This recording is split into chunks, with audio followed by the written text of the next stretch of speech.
So, guys, everybody has been reacting to what happened today in court as, the most shocking thing happened. What Nigerians least expected during Nnamdi Kanu's trial happened. Because it appears the federal government does not even have any evidence. They've been trying their best to dig out things that they could say, okay, for this reason, let us jail him. But the thing is bouncing back. They are not finding it easy, getting any evidence against Mazi Nnamdi Kanu. And this time around, guess what happened in court that people have been reacting to? They denied those that have been cleared to attend this trial. They denied them from entering the court with their phones. What are they hiding? I mean, what are they hiding from the Nigerian people? You deny these people from entering the court with their phones because you cannot provide any evidence against Mazi Nnamdi Kanu. It was ridiculous recently when they said, oh, Mazi Nnamdi Kanu is responsible for the death of Golak because he used his broadcast to incite those who buy Golak. So all the buying that have been happening in the South is even since Nnamdi Kanu was, detained, since he has been in jail now, all those buying that they have been happening. Is he the one inciting them from the jail? Now the DSS shocked everybody when they start asking people not to enter the court premises with their phones, with their phones. What is it that they are hiding? That's what Nigerians are asking. Everybody is expecting a fair trial. You say Nnamdi Kanu is accused of treasonable felony. Nnamdi Kanu is accused of terrorism. Nnamdi Kanu is accused of, jumping bail. All kinds of things. Every day they keep mending their charges. Till now, they cannot hold on to anything. The witnesses they are bringing in court keep disappointing them. I mean, the witnesses have not given them any witness. They have not bear any witness that they can beat their chest and say, okay, on this basis. Last time, one of the witnesses, when they asked him some question, he said he doesn't know anything about that. He came to testify of something he doesn't know anything about. And this time around again, the witness is just going off point. And the worst part is that they are now scared of reactions coming from Nigerians. They don't want anything to be posted on the social media. And that is why they are saying nobody should bring in his or her phone. Nobody should talk to. They don't want the public to know what is happening. Can you imagine that? Can you imagine that? What are they hiding? Nnamdi Kanu deserves the right of fair hearing. And it will be fair hearing when you carry people along, not when you lock up yourself and then you do whatever you want. Tomorrow you tell the traditional media houses what to show and what not to show. You know that it is when regular people come into the courtroom with their normal phones, that is when you see everything that happened in court, because there won't be any censor. But this time around, you don't want people to bring their phones because you are planning to censor what transpired. So you can see that the federal government has no case against Mazi Nnamdi Kanu. They owe him release, just for them to release him, let him go home.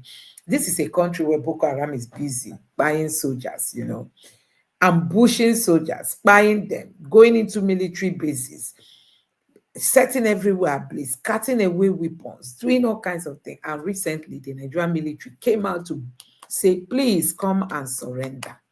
They are like begging the Boko Haram members to come and surrender. They are begging them to come and surrender. But when it gets to Nnamdi Kanu's own, everybody's digging deep to bring evidence so that they can crucify him. This is coming at a time when the Southeast leaders are saying they are going to endorse Tinubu. Endorse Tinubu on what ground? On what basis? We have the worst of leaders in this world. The Southeast has the most fragile set of leaders. Leaders that cannot take courage. Leaders that cannot defend their people. See how they've all abandoned Nnamdi Kanu. Nobody is talking about him so that you don't enter Tinubu's bad book. The same thing happened in the days of Buhari. They forgot that power is transient. Now Buhari is gone. Who is remembering him again? It's Tinubu's turn. He came out yesterday and was saying that all the Southeastern leaders are going to endorse Tinubu for 2027. It's only Peter Obi that is working against Tinubu's re-election. That Peter Obi should come and join all the Southeast leaders. I begin to laugh. I say, in short, I reacted to that post. I said, does Southeast has leaders? Does Southeast has leaders? If they have leaders, how come nobody is adding his voice to the travel of Nnamdi Kanu? Nobody is speaking about his release. In the days of when Boko Haram started, people like Buhari said, any attack on Boko Haram is attack on the North. People like Sultan of Sokoto said, they should stop clamping down on Boko Haram. Some people call them freedom fighters. The North knows how to defend their own. Even if their own is the worst of human being, they will defend them. But when it comes to Igbo, you will see these are politicians running up and down. They can do nothing. They cannot do anything. Look at the whole Professor Soludo. He is one of those opposing Nnamdi Kanu's release. They don't want him to come out so that he will not come and give them headache, because Nnamdi Kanu is fighting for Biafra. They want to remain in Nigeria where they can be getting more money. So freedom does not come easily. It comes with a whole lot of, sacrifices to be made. And that is why Nnamdi Kanu is going through. So tell me why DSS decides to embarrass itself today, saying people should leave, people shouldn't enter the courtroom with their phones, because they know that the witness they brought, they could not defend what they asked them to come and defend. Don't forget that initially it was just 2 witnesses that were approved. Every day they keep adding. Every day they keep adding, because they are digging deep to see if they can see anything indicting, anything they can use to indict Mazi Nnamdi Kanu. Until today, they have not found anything. They have not found anything. They want to charge him of treasonable felony. They want to charge him of terrorism. They want to say he jumped bail. All those things, everybody in Nigeria understands how it is them that these things will backfire on. Because Kanu didn't jump bail. It was because the military came to his house to disrupt his peace there that he ran for safety. Now, they are saying terrorism. We don't even know how to start talking about terrorism. A country where the Nigerian military can no longer stand Boko Haram, they are begging them to come and surrender. That is the country that is calling another person a terrorist. So a whole lot is happening, but it is good that, they say when the breeze blows, you see the foulness. Till today, there's nothing tangible. They will say, oh, look at what they are holding on to indict Nnamdi Kanu. So this case is adjourned till tomorrow. We look forward to seeing how it's going to go, because we know that this man has got no question to answer. They are just crucifying him because he is an Igbo man and because he is fighting for Biafra. For them, they don't want to lose, what they are gaining from an Igbo. They don't want to lose all the coal and the gas, all those things in the ground. The federal government feels, oh, if we allow Biafrans to go now, we'll not get oil, we'll not get revenue. That is why you want the Southeast at all costs, so that you keep exploring their resources and then you will not carry them along. What is Nnamdi Kanu fighting for? Marginalization. You come to people's land, milk their oil, and they use it to fix other parts of the country and leave the people poor. I heard that Imo State has the highest oil reserve, but go and see. No federal government presence. You go to Anambra, no federal government presence. You go to everywhere in the Southeast, you'll be wondering, is this also part of Nigeria? The only thing you see there is police checkpoints and the military checkpoints where they are collecting money from, individuals and from businesses. So, guys, it is really so embarrassing that the federal government does not have anything against Mazi Nnamdi Kanu. The DSS has shot itself on the leg for keeping Mazi Nnamdi Kanu until now, and still they cannot provide any signature evidence, any good evidence that they can now say, okay, for this reason, they are going to change him. They can't provide, and that is just where the problem is coming from. All the attempts they've been making, none of them is working, and it's really, really so sad. So, guys, I just hope that the federal government will know that they don't have any case against Mazi Nnamdi Kanu, and it is time to let this guy go. I mean, it is really time to let this guy go, because we cannot continue like this as a people. No, we can't. We can't continue like this as a people. It is time to let him go. So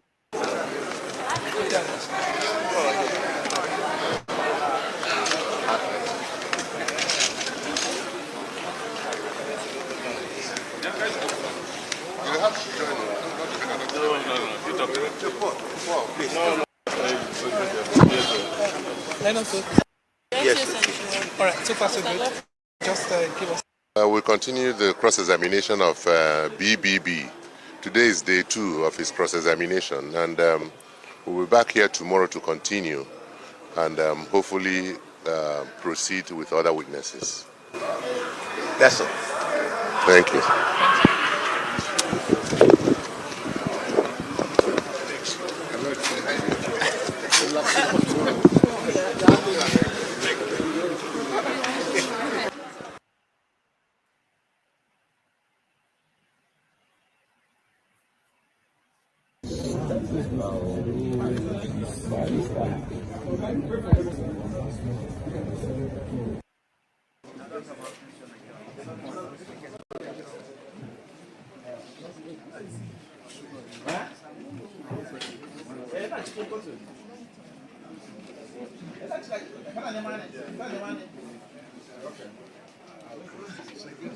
How are you?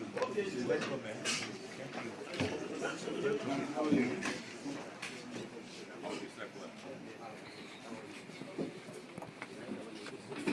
How are you? Fine.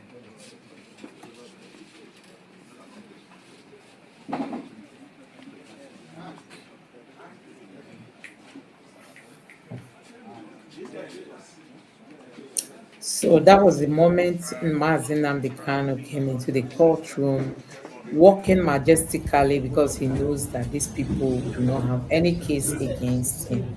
They are just digging deep. He's an Igbo man. We have to crucify him. That's just the interpretation. He is an Igbo man. We cannot let him go. They know that Nnamdi Kanu is a threat to them, because guess what? 80-90% of the Southeasterners are in support of Nnamdi Kanu. It's just the politicians. It's just the politicians who are just seeking for their belly and forget that their people are being oppressed. I mean, the Southeastern leaders, they are just after their own gain and not the gain of the people. So I just hope that the judge will realize that these people have got nothing against Mazi Nnamdi Kanu, so that they can let him go, because as a country, we cannot continue like this, honestly. Now, because of this trial, I'm sharing on Twitter, some people started posting this video of Tinubu's wife. As Southwest lawmakers at the National Assembly petitioned the Inspector General of Police, Kayode Egbetokun, to arrest and prosecute the sponsors of the Igbo Must Go agenda on social media, netizens have argued that some people in leadership positions may also have to be invited by the IGP. This is as an old video of Nigeria's president's wife, Senator Oluremi Tinubu, has resurfaced online. Well, in the video, she argues that unlike other tribes who are occupying the Southwest, the Igbos have continued to debate the legitimacy of the Yoruba people, and therefore they will be chased out and their inheritance be taken by others. ọba máa rìkọ́ọ̀dì a máa lọ gbé gbogbo àwọn òrìṣà èkó wọ́n bẹ̀rẹ̀ sí ní àwọn ipò tó bá bá wọ́n lè ní ọjà tí máa rìn ipò tó bá lè fi fẹ́ yóò bá ká jogún ẹ̀ a máa jogún yín ni a máa jogún gbogbo ipò tó wà lẹ́kọ̀ọ́ yìí wọ́n lọ ṣe máa ṣe nìyẹn ogún wa lẹ́ máa jẹ a máa ṣe ìyíjà a máa jogún yín ni lágbára jogún ìṣòro ìtẹ́ ṣe bá ṣe nífẹ̀ẹ́ yín tó ẹ̀bà ara jẹ àwọn kan bínú ọmọ wa sísáàbì tí wàá lọ bímọ fún Ìgbò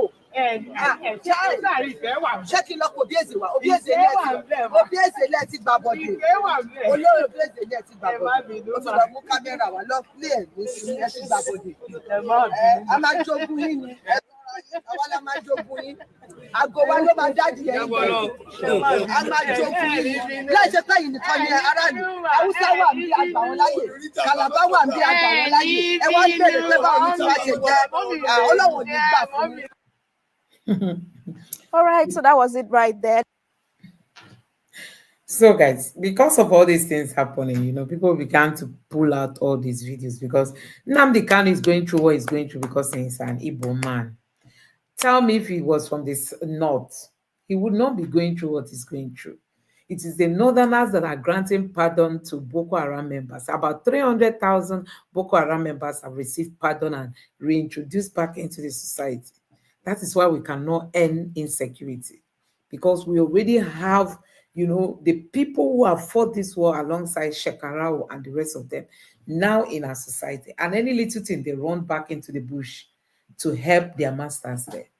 And they just continue to keep Nnamdi Kanu trying to call him a terrorist. Anyway, we are going to be watching how all this is going to be unfolding. I'm going to keep you posted. For now, I'm going to end this stream. Thank you so much for joining me, and see you some other time. God bless you and bye.